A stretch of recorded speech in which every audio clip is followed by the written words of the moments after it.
Welcome back to OpenLine. We're talking with Bernard Childress, Executive Director of the Tennessee Secondary School Athletic Association, also known as the TSSAA. This isn't really a sports show per se. We don't do sports. We do topics of cultural interest. And you sent out this letter, Dear Mom and Dad, Cool It, about a month ago, talking about things are getting out of control sometimes at games. Right. And we have a shortage of referees, and it's really impacting your kids, and it's impacting the referees, and we need to kind of address it. And so I was fascinated by that. Now, we have some comments on Twitter, and we may need you to send out a letter about Twitter, like I said. Twitter, someone said, don't let the parents in the games, ban them. That, you know, if you get to that point where you have to close the games and not let parents enjoy their kids participating, that's a sad state of affairs. Only thing that we need to educate our parents and our fans to do is when they go to games, have a great time, cheer for their kids, cheer for their team and their community, let the officials officiate, and let the coaches coach. We won't have a problem. The only time that we have problems is when one of the three groups tries to do the other person's job.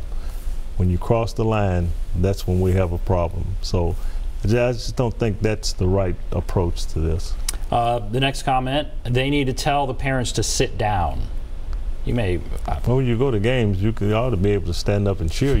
Standing up and cheering and having a good time at a contest doesn't, you know, it shouldn't make you want to just sit there and scream at the coach or sit there and scream at officials. You can stand up and cheer and stand have up a good and time. Cheer, but absolutely. Don't just attack people. don't attack. Just stay in your lane.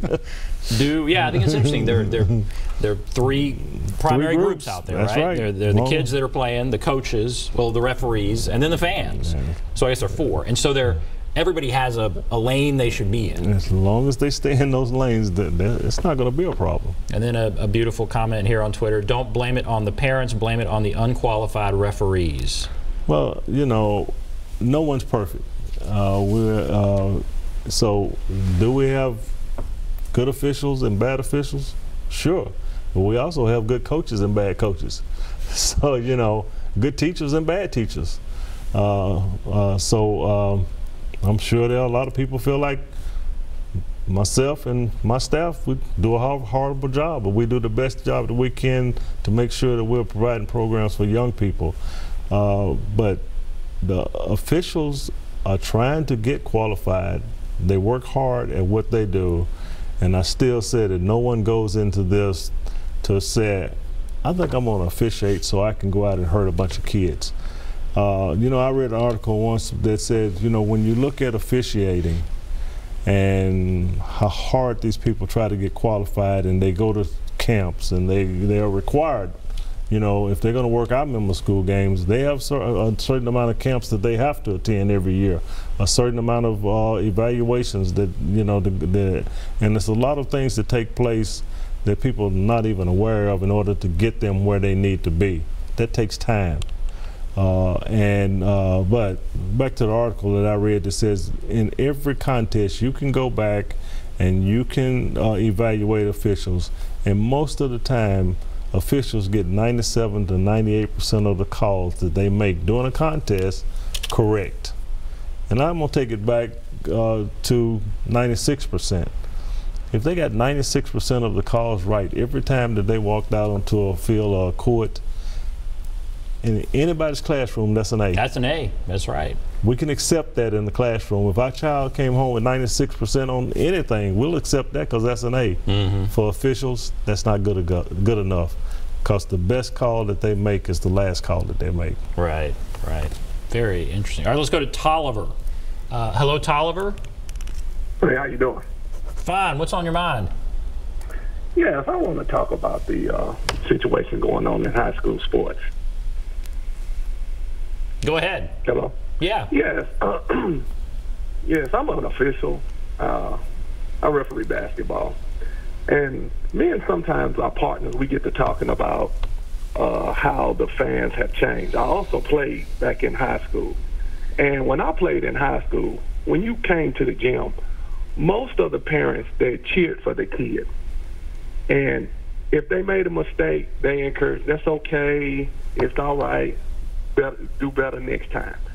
You know, we come into a society now where we come in the gym, first thing we want to do, we want to criticize everybody.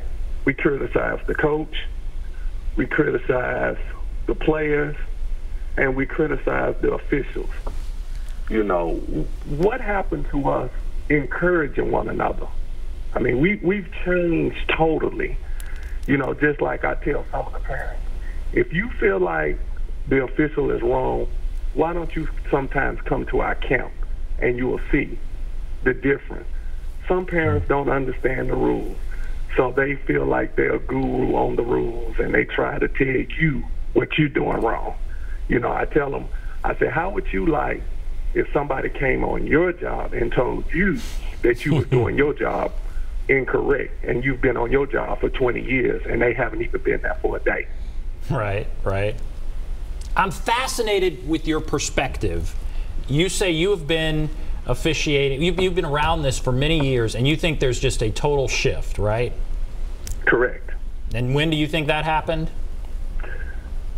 I would say, just like he was talking earlier, the AAU come in here, these kids trying to get to college, and the thing about it, you know, I also coach some of the kids, and I tell them, hey, you need to work on your fundamentals.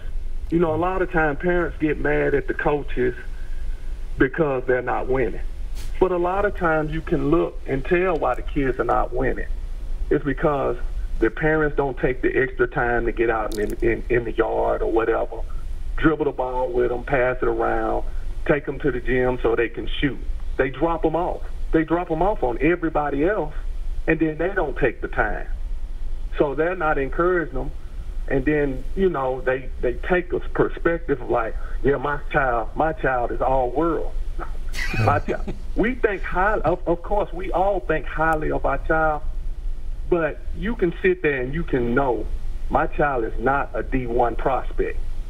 He's not a D1 prospect because he can't dribble, he can't pass, and he doesn't rebound. He doesn't do the fundamental things about basketball and even football. You can tell the guys don't move their feet and get in the proper position, but we blame everybody else's for our kids not excelling.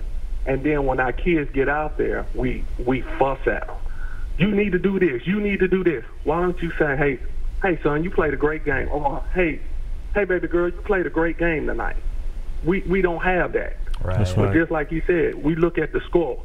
What's on the scoreboard at the end of the night is how parents feel. You know, I had a conversation with a coach. I called a foul on his team, and he went ballistic.